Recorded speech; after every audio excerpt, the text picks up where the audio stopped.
the election is very nearly with us, the general election. And with me in the studio is Peter-Karran. Now, Peter-Karran, very familiar politician, elected to Onchan in a by-election in 1985, former member of the Labour Party, but left to form 2 years later, in 2006, the Liberal Vannin Party. In 2006, he received more votes than any other candidate across the island. Consistently an outspoken critic of the government and its policies. Good morning, Mr. Karran. Good morning. Thank you for joining us. Now, the Isle of Man is traditionally a conservative with a small c nation, only infrequently given to revolution.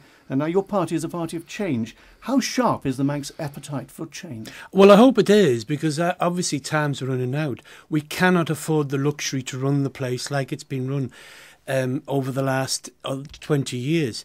The fact is we've seen the biggest economic boom, but the fact is that we've also got such amount of liabilities as far as the future of the island's concerned. But generally, Manx people feel fairly comfortable, and if they feel comfortable, it would be difficult to say to them, change everything, throw everything in the air, let's try something different. Well, it's a bit like the media, as I say, when they prop up what's actually the status quo. The fact is... Well, that's your opinion. That's your opinion. No, well, I think it's opinion of most people as far as the way we've got it here.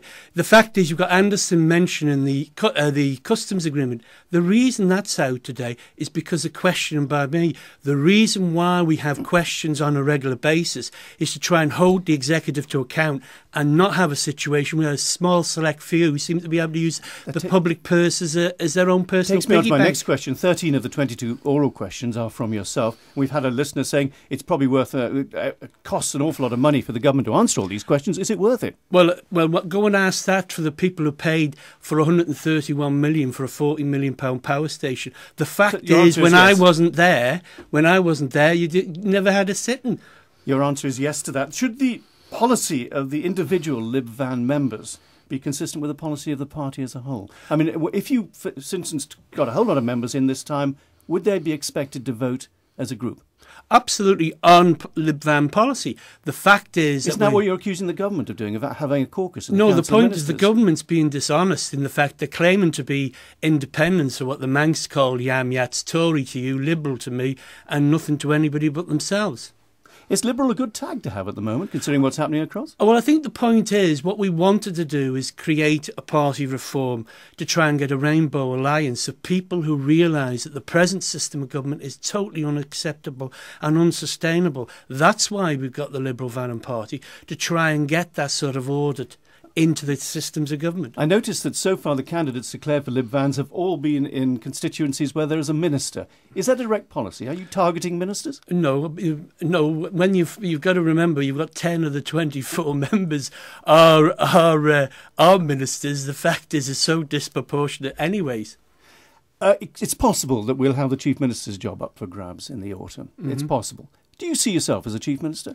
I think that after 30 years of the negative campaigning that I've had to put up with over the last 30 years from the establishment, I think I could do a reasonable job. But I reckon that you're not going to see that sort of revolution. If you were offered it, they said, Mr. Karran, we want you to be Chief Minister, would you accept? Obviously, if we had a Liberal government, we would have me as Chief Minister until I was changed by a party conference to a new party leader. When you gave your speech to the budget, which incidentally you voted against, of course, which you habitually seem to vote against, why is that? Well, of course, you spent 160 million more than came in.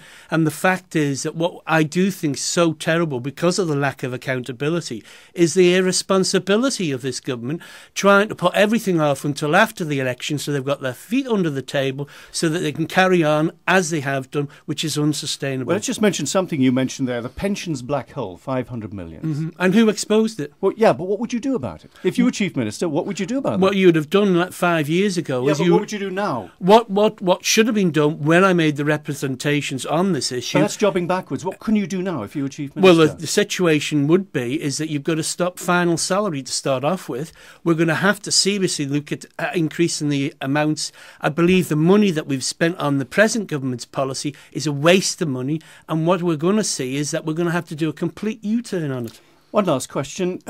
Does your party have to do well this election or fall by the wayside? Is this the final chance of Lib Vans to actually gain a lot of candidates? I hope that the Liberal Vannin Party is there as part of the constitution of good governance that this island needs if it wants any constitutional change in the future as far as independence.